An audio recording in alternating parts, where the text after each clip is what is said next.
Shambhu border से 101 किसानों के जत्थे ने मार्च शुरू किया है और पैरामिलिट्री फोर्स ने किसानों पर आंसू गैस के गोले भी यहां पर दागे हैं। शंभू बॉर्डर पर पैरामिलिट्री फोर्स और किसानों का जत्था आमने सामने हो गए हैं। हरियाणा पुलिस ने यहां पर किसानों का पहचान पत्र जो है वो मांगा है। तो आज एक बार फिर से 101 किसानों का जत्था दिल्ली की तरफ जो है वो कूच कर रहा है और ऐसे में पैरामिलिट्री फोर्स ने उनको रोका है यहाँ पर और आमने सामने ये हुए हैं। पैरामिलिट्री फोर्स ने किसानों पर आंसू गैस के गोले भी दागे हैं और शंभू बॉर्डर पर पैरामिलिट्री फोर्स और किसानों का जत्था आमने सामने आ गए हैं।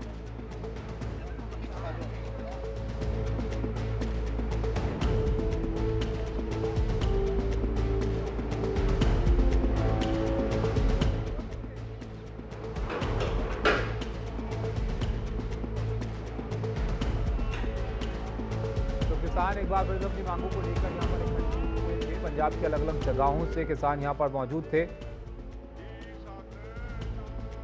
हमने लिस्ट पहले ही जारी कर दी मीडिया को।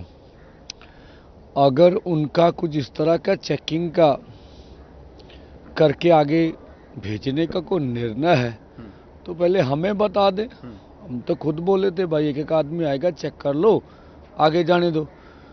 अगर आपने करना कुछ भी नहीं है, ना जाने देना, तो फिर उसको चेक करना या कुछ करना ये तो उचित नहीं हमें लगता है। अपने बचाव के लिए भी थोड़ा टीयर गैस देखकर मारते थे, आज ज़्यादा मार रहे हैं। धमाका बहुत जोर से हुआ, मैंने भी सुना है। तो सब्र से मुकाबला हमारे किसान मजदूर जबर का कर रहे हैं। यही हमारा निर्णय है भी देश के किसान मजदूर के लिए। मैंने उसको यही बोला है कि हम आप इनके मुंह से एक बार निकलवा दो कि हम आगे जाने देंगे तो हम पहचान करवा देंगे। किसानों के बारे में गलत परसेप्शन बनाने की कोशिश कर रही है कि ये जो किसान आए हैं जत्थे के रूप में, ये वो नहीं है जो लिस्ट हमारे पास है। एक्चुअल में ये फर्जी लिस्ट है। कोई भी नाम उस लिस्ट में वो नहीं है जो जत्था आया है। गुमराह कर रहे हैं। कदे सानू कहते शनाख्त कार्ड दिखाओ, ਅਸੀਂ शनाख्त कार्ड इन्होंने दिखा सकते पर सानू जान दी इजाजत देन। अभी 10 मिनट रुको, अगर बिल्कुल थोड़ी हिलचल होगी तो देखना ये बम भी फेंकेंगे, गोली भी मारेंगे, सब कुछ करेंगे। हमारा अभी पंजाब प्रधान अस्पताल में है, इन्होंने गोला मारा, उनके यही लगा। 75 साल की उम्र है, हमारे 21 आदमी अस्पताल में है। ये चाय नहीं पिला रहे, ये सिर्फ हमारे को और आपको दिखा रहे हमदर्दी। हमारा कोई किसान दिखा दो इनकी चाय पीता हुआ।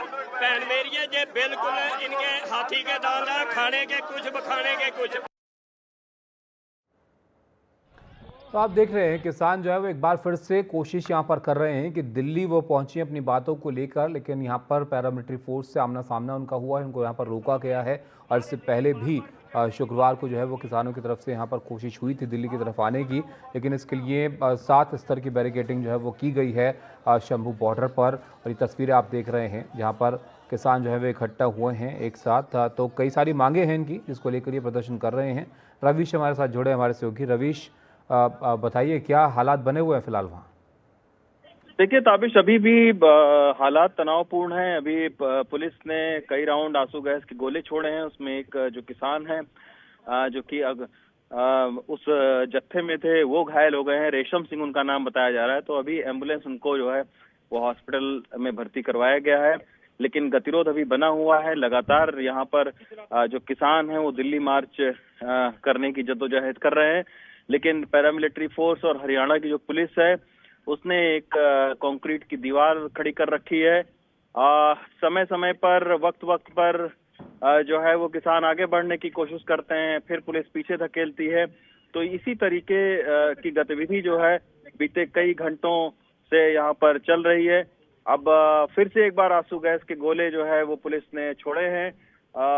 फिर से किसानों को पीछे धकेला गया है, लेकिन ये लगातार जो है वो लगातार यहाँ पर हल्का बल प्रयोग कर रही है पुलिस लगातार अपील भी कर रही है किसानों से कि वो दिल्ली मार्च न करें, क्योंकि उनको इसकी जो परमिशन है वो नहीं है। लेकिन किसान कह रहे हैं चूंकि सरकार के साथ में कोई बातचीत नहीं हो रही है, तो अभी फिलहाल वैसे ही गतिरोध बना हुआ है। अभी मैं देख पा रहा हूँ कि आंसू गैस के गोले छोड़े जा रहे हैं। लगातार पुलिस अपील कर रही है कि आप आगे न बढ़ें यहाँ पर, लेकिन फिर भी जो किसान का जो 101 जो किसानों का जत्था है, मरजीड़ा जत्था जिसका नाम रखा गया है, वो जत्था बार बार आगे बढ़ने की कोशिश करता है। शुक्रवार को भी हमने इसी तरीके की तस्वीर देखी थी कि लगातार पुलिस ने आंसू गैस के गोले छोड़े और उसके बाद में रवीश, किसान संगठनों का कहना था कि 8 लोग घायल हुए हैं। जी जी अच्छा रवीश, ये हम तस्वीरें भी देख पा रहे हैं यहाँ पर कि टीयर गैस जो है वो यहाँ पर छोड़ी गई है। एक तरफ किसान जो है वो खड़े नजर आ रहे हैं। अच्छा, कुछ प्रतिक्रियाएं भी हम देख रहे थे, वो कह रहे हैं कि आई कार्ड वगैरह चेक कर रहे हैं वहाँ पर, लेकिन आगे जब जाने नहीं देना है तो आई कार्ड क्यों चेक कर रहे हैं? इस बारे में कुछ बताया जा रहा है? देखिए, जो पुलिस के साथ में जो किसानों की बातचीत हुई है उसमें जो है ये कहा गया कि पुलिस की तरफ से ये कहा गया कि जो 101 किसानों की जो लिस्ट दी गई है वो लोग आए, अपने पहचान को बताएं और अपनी पहचान दिखाएं और साथ में जो पहचान पत्र है उसको दिखाएं। ये एक पुलिस की टैक्टिस है टाइम बाई करने की, क्योंकि जो आई कार्ड चेक करने की बात जो कह रहे थे वो कोई उस तरीके से कोई प्रशासनिक अधिकारी नहीं थे, वो बस वहाँ तैनात थे। तो एसएचओ लेवल के वो हरियाणा पुलिस के लोग थे, तो उनके कहने का कोई मतलब नहीं है। ये तो बस एक टाइम बाई करने की कोशिश है कि किसी भी तरीके से किसानों को जो है बैठाया जाए, शांत रखा जाए, एक प्रक्रिया उनको जो है वो बताई जाए। तो उस पे समय संक्षिप्त में तस्वीरें जो हम देख पा रहे हैं अभी स्क्रीन पर के ये फ्लाईओवर सा लग रहा है, यहाँ पर कुछ लोग खड़े हैं जो जाल के उस तरफ खड़े हुए हैं, इधर भी थोड़ा किसान, ये क्या वहाँ पर जगह है, ये किस तरह से रोका जा रहा है इनको? जो पुल आप देख रहे हैं ये घग्गर नदी पर बना हुआ पुल है, और ये जो घग्गर नदी पर बना हुआ पुल है तो ये इसी पुल के से आगे बढ़ने पर हरियाणा लग जाता है, और यहीं पर पुलिस ने पिकेट बना रखा है पैरामिलिट्री फोर्स का, और वहीं से फिर जो है वो आंसू गैस के गोले छोड़ रही है। पुल के इस तरफ पंजाब की ओर हजारों किसान जुटे हुए हैं और एक बीच में बफर जोन भी बनाया गया है, और उस बफर जोन को इसलिए क्रिएट किया गया है ताकि शंभू बॉर्डर पर जो हजारों किसान हैं वो एकदम से न जाने पाए, क्योंकि किसान संगठन ये कह रही है कि केवल 101 किसान ही दिल्ली मार्च करेंगे, बाकी किसान जो है जहां पर बैठे हैं वहीं पर देख पा रहे हैं यहाँ पर रवीश, ये पुल के इस तरफ जो है वो यहाँ पर सुरक्षा बल खड़े हैं और सामने तरफ जो है वो किसान हैं, हाथों में झंडे उनकी तरफ से लिए हुए हैं, थोड़ा आंसू गैस भी यहाँ पर जो है वो छोड़ी जा रही है। तो ये हाल है अभी फिलहाल यहाँ पर शंभू बॉर्डर पर, जहाँ पर किसान जो है एक बार फिर से कोशिश कर रहे हैं आगे बढ़ने की, लेकिन उनको यहाँ पर रोक दिया गया है। जी रवीश, आप बता रहे थे इस जगह के बारे में। देखिए, अब ताबिश मैं दिखाऊं आपको, अश्वनी से बोलूंगा, यहाँ पर पैन करिएगा। ये जो पुल है जहाँ पे ये टोल लिखा हुआ है, इसी पुल के उस पार जो है, और ये पुल जो है वो घग्गर नदी पर बना हुआ है। यही पुल जो है वो अंबाला को पटियाला से जोड़ता है, यानी पटियाला पंजाब में है, अंबाला हरियाणा में है। तो इसी पुल को क्रॉस करके फिर जो है वो अंबाला होते हुए किसान दिल्ली आगे बढ़ने की कोशिश कर रहे हैं, लेकिन अभी आंसू गैस के गोले छोड़े गए और फिर से उनको पीछे ढकेला गया। तो ये बिल्कुल एक तरीके से आप समझ सकते हैं कि दिन भर की जो है वो यही जो है वो गतिविधि होती है कि कई बार किसान आगे बढ़ते हैं, फिर उनको पुलिस रोकती है, फिर पुलिस धकेलती है, फिर किसान आगे बढ़ते हैं। तो यही दिन भर से अभी चल रहा है, जब से 12 बजे से दिल्ली मार्च करने का ऐलान किया है। दूसरी साइड में अगर मैं आपको दिखाऊं तो ये जहां मैं खड़ा हूं, ये बफर जोन क्रिएट किया गया है। ये तकरीबन 100 मीटर का एक बफर जोन है। जो 101 किसानों का जत्था है वो आगे है, जहां पे पुलिस पिकेट लगी हुई है। इधर अगर मैं आपको दिखाऊं तो ये वो किसान हैं जो हजारों की तादाद में यहाँ पर शंभू बॉर्डर पर बैठे हुए हैं। अभी इनको इजाजत नहीं है आगे बढ़ने की।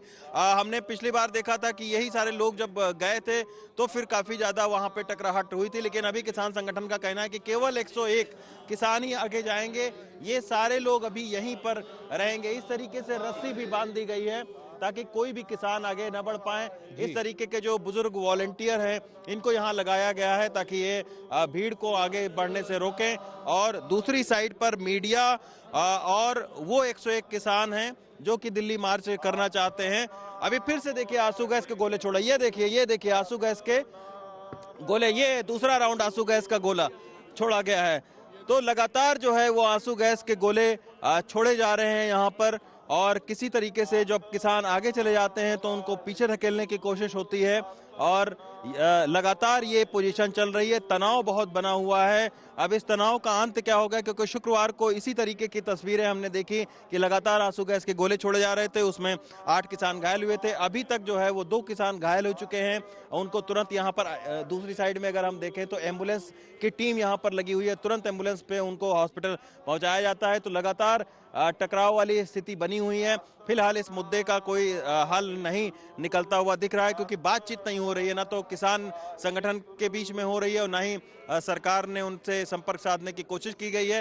हालांकि जो बयान है वो दोनों तरफ से आए हुए हैं कि बातचीत के लिए वो तैयार है, लेकिन फिलहाल बातचीत नहीं हो रही है। और पिछले 9 महीने से किसान इसी तरीके से इन बॉर्डर पर जो है वो इसी तरीके से बैठे हुए हैं। एक ये शंभू बॉर्डर है, दूसरा खनौरी बॉर्डर पर जो डल्लेवाल हैं किसान नेता हैं वो वहां पर आमरण अनशन कर रहे हैं। तो लगातार एक गतिरोध बना हुआ है, तनाव बना हुआ है। अब देखना होगा कि आखिर इस मसले का हल कैसे निकलती है। और इस बीच लगातार जो है वो शेलिंग हो रही है, आंसू गैस छोड़े जा रहे हैं और तनावपूर्ण हालात बने हुए हैं।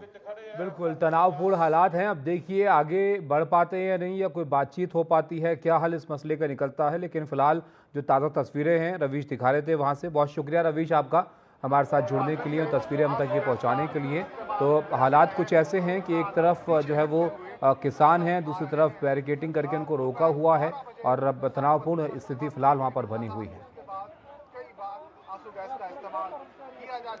इधर आम आदमी पार्टी की नेता प्रियंका कक्कड़ ने इसको लेकर कहा कि बीजेपी को इसका रास्ता निकालना चाहिए। साथ ही कहा कि हमने मीडिया पर किसी तरह की रोक नहीं लगाई।